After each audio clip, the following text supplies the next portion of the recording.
So, ano 'tong range rate differentiation? So, ito yung, time derivative o rate of change ng, isang, isang radar systems.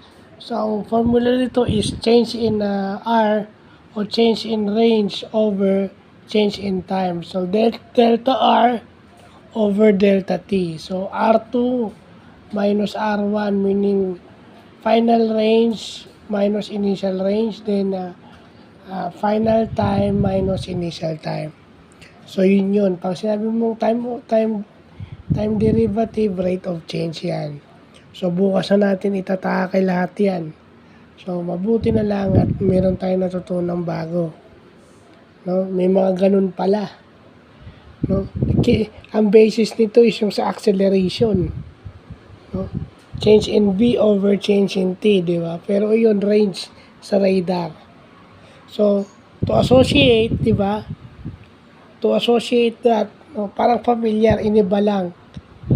Yung range ng radar over yung time, di ba? So, yun lang po.